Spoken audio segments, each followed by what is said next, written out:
Bonjour à toutes et à tous. J'aimerais prendre ce passage de Matthieu 26, 31 pour ce culte de Pâques 2020.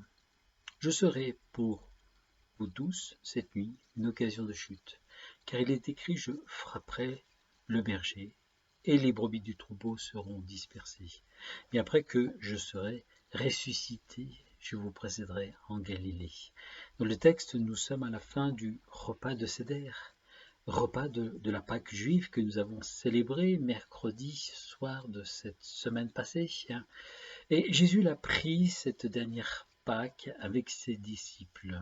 Et à la fin du repas, ils ont chanté des cantiques, puis ils se sont rendus sur la montagne des Oliviers. Et Jésus leur communique cette parole qui donne un ton tragique à la scène. Et les disciples n'ont certainement retenu que cette première parole qui leur a été énoncée. Et c'est une parole mystérieuse sur laquelle Pierre ne peut pas s'empêcher de réagir, de claironner comme un coq. Lui, Pierre, ne chutera pas. Il en est profondément convaincu. Les autres céderont à la pression, mais lui tiendra et résistera. Et Jésus dit: avant que le coq ne chante, tu m'auras renié 3 fois. C'est ce qui s'est réellement passé. Dans le texte que nous avons vu, il n'est pas dit: je frapperai le troupeau, mais je frapperai le berger. Jésus rappelle cette parole prophétique qui vient de l'Ancien Testament et il annonce un jugement qui va venir sur sa vie. Je frapperai le berger. À une époque antérieure, les bergers d'Israël, les hommes politiques, les leaders religieux ont manqué à leur devoir et Dieu va leur reprocher, ils doivent être corrigés parce qu'ils ont durci leur cœur et fermé leurs oreilles et ils méprisent le peuple, ils méprisent aussi Dieu. Mais qu'en est-il de Jésus? Peut-on penser qu'il a besoin d'être corrigé ou jugé pour sa conduite morale? La réponse est évidemment non. Mais la parole nous dit clairement que la croix est un jugement. Et Jésus doit la supporter à cause de nos péchés et nos fautes. Jugement que nous aurions dû subir, mais il est retombé sur lui. Il est mort pour nos péchés. Il le fallait pour être le médiateur du salut d'un grand nombre. Hébreux chapitre 7, versets 25 à 28. Des brebis dispersées. Quand on entend cette parole, on peut penser que le troupeau va partir en live et que les brebis vont être égarées, perdues. Non, les brebis seront dispersées, écartées de la scène, éloignées, éparpillées après l'arrestation de Jésus. Elles ne se perdront pas parce que Jésus l'a promis. Je leur donne ma vie. Personne ne peut les ravir de ma main. Jean verset 10, chapitre 28 à 29. En disant cela, Jésus confirme sa confiance dans cette protection divine. Personne ne peut les ravir de la main de mon Père. C'est une protection qui est encore beaucoup plus grande. Lui a protégé ses disciples, mais il s'en va. Il va vivre ces moments douloureux, mais le Père va continuer à veiller. Et bien sûr, ses disciples. Il y a dans le ciel comme un grand téléobjectif, un satellite divin, c'est l'œil de Dieu, ce n'est pas un esprit de contrôle, c'est l'œil de Dieu qui veille sur son peuple avec un amour protecteur. Je donne ma vie, personne ne me l'ôte, personne ne me la prend. Jean 10, 18. Cela revient dire: j'ai un immense pouvoir.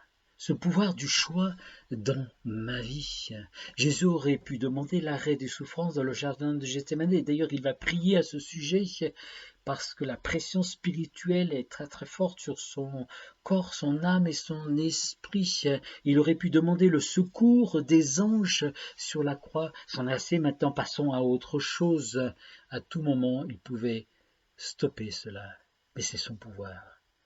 Bien évidemment, tout le salut de l'humanité aurait été compromis si Jésus n'avait pas été jusqu'au bout et s'il s'était détourné de la croix. Il avait le plein pouvoir, le plein contrôle de la situation, même dans le moment ultime de son agonie en tant qu'homme. Dans l'épreuve, nous perdons le contrôle et nous devons en prendre la confiance, mais lui reste lucide jusqu'au bout. Ézéchiel, chapitre 34, nous parle bien, de ce rôle de berger, où il est dit « je ramènerai le troupeau ». C'est une constance de ramener, de rassembler le troupeau chez le berger. Le troupeau est toujours mieux protégé quand il est ensemble uni. Et les animaux prédateurs cherchent toujours à écarter un animal qui est plus fragile, ils vont l'écarter du troupeau pour ensuite l'attraper et le dévorer. On voit cela fréquemment en Afrique. C'est une technique de chasse qui est très simple, mais qui est utilisée par ces animaux prédateurs. Que fit Jésus à sa résurrection? Il va chercher les brebis dispersées, il va les ramener. Il leur a donné un rendez-vous en Galilée, mais il les a précédés. Jésus est là, il les attend. Les disciples ont dû s'accrocher à cette maigre parole et se sont rendus sur les lieux. Croyaient-ils tous à ce temps de retrouvailles? On ne le sait pas. Et Pierre, l'impulsif et le sanguin, a dû trouver ce temps long. Il regarde sa montre et il s'est dit « Jésus n'est pas là, je vais à la pêche. Qui veut me suivre ?» Et ses amis sont partis à la pêche avec lui. Et toute la nuit, il se défonce sans aucune prise. Quelle galère! Il semble avoir perdu cette habileté du pêcheur qui détecte facilement la localisation d'un banc de poissons. Et le matin, ils sont bredouilles, ils sont épuisés après cette nuit d'efforts. Pas de quoi se remplir le ventre. Un homme les hèle de la côte. Jetez le filet du côté droit du bateau. Alors les disciples, dans ce dernier espoir, obéissent, incrédules certainement à cet inconnu de la plage qu'ils n'ont pas reconnu. Et la pêche est là, elle est miraculeuse.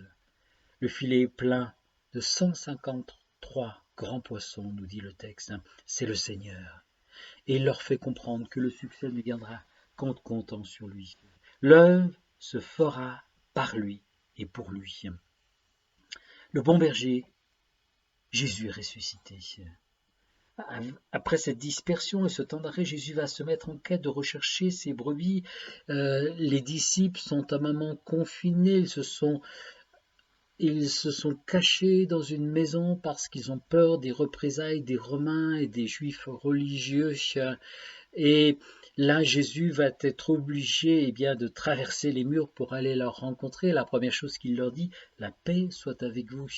Il cherche ce moment de communion et de rencontre. Et il ne va pas dire à ses disciples, allez, bon, on a perdu assez de temps, c'est le moment de se remettre au boulot, c'est le moment de se remettre à l'évangélisation, de se remettre au travail, à la mission. Non, il va prendre 40 jours pour se montrer à eux et vivre ces moments de communion, prendre du temps pour parler avec ses disciples et les encourager, les réconforter.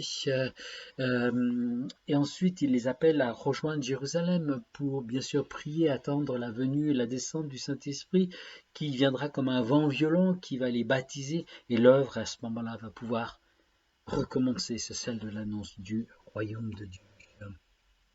Nous sommes isolés, nous sommes confinés dans ce temps de Pâques 2020.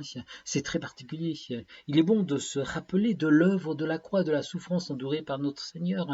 Et à part Jean et quelques femmes, tous les disciples ont abandonné au moment de la crucifixion. Le berger a été frappé, les brebis ont été dispersées. Les premiers disciples étaient éloignés, isolés, confinés dans cette crainte. À cette époque-là, et un certain désespoir s'était emparé de leurs âmes. Il a fallu ce temps de réconfort, de retrouvailles, de réappropriation de ces marques, de découverte d'une autre personne, de Jésus qui était ce leader charismatique, adulé du peuple, mais il l'avait perdu, il a été crucifié, mais c'est un autre homme dans un corps. Il est ressuscité, et la vie ne sera plus la même avec ce Jésus-là.